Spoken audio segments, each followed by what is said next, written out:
எனக்கு எப்பயுமே ice water, cool drinks குடிக்கணும்னு இருக்குது. இது சரியா தவறா? விளக்கம் தேவை.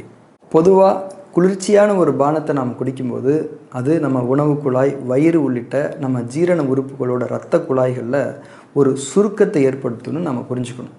இதனால் அடிப்படையாக நம்ம ஜீரணம் பாதிப்புக்கு உள்ளாகுது. ஒரு பானத்தை நம்ம குடிக்கிறோம்னா அது நம்ம உடம்புல ஜீரணமாகணும். அப்போ தான் அதில் இருக்கக்கூடிய சக்திகள் நமக்கு கிடைக்கும்.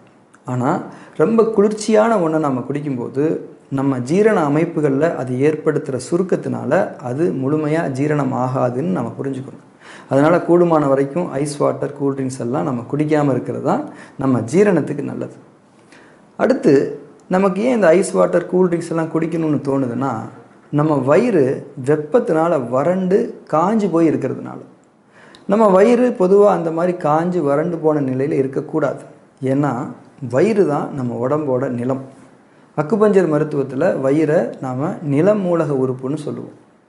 ஒரு நிலம் காஞ்சி வறண்டு போயிருந்தால் அதில் எப்படி செடிகள் முளைக்காதோ அந்த மாதிரி வறண்ட நிலையில் இருக்கிற நம்ம வயிறால் நம்ம சாப்பிட்ற உணவுகள்லேருந்து சக்திகளை பிரித்து எடுக்க முடியாது. அந்த மாதிரியான நிலைமையில் நமக்கு பசியுமே கூட சரியாக எடுக்காது.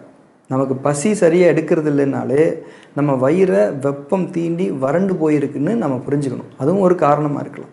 முக்கியமாக உங்கள் குழந்தைங்க சரியாக சாப்பிட மாட்டேங்கிறாங்கன்னா அவங்க வயிறு சூடாக இருக்கிறதும் ஒரு காரணம்னு புரிஞ்சுக்கிட்டு அவங்களுக்கு சமைத்த உணவுகளுக்கு பதிலாக நல்ல நீர்த்தன்மை உள்ள இனிப்பான பழங்களை சாப்பிட கொடுங்க.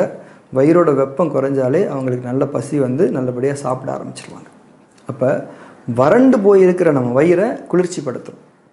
நம்மளுடைய தப்பான உணவு முறைகளும் வாழ்க்கை முறைகளும் தான் நம்ம வயிற்றில் வெப்பத்தை அதிகமாக இருக்குன்னு நம்ம புரிஞ்சுக்கணும். இப்போ வயிறை குளிர்ச்சிப்படுத்துறதுக்கான ஒரு முக்கியமான வழிமுறைங்கிறது என்ன? தண்ணி குடிக்கிறது தான். அதாவது எந்த தண்ணியை நம்ம வயிறு எளிமையாக ஜீரணம் பண்ணி அதில் இருக்கக்கூடிய குளிர்ச்சி சக்தியை பிரித்து எடுத்து தன்னோட வறட்சியை போக்கிக்குமோ அந்த தண்ணியை தான் நம்ம குடிக்கணும். ஐஸ் வாட்டரை நம்ம வயிறு முழுமையாக ஜீரணம் பண்ணி அதிலிருந்து குளிர்ச்சி சக்தியை முழுமையாக பிரித்து எடுக்க முடியாது.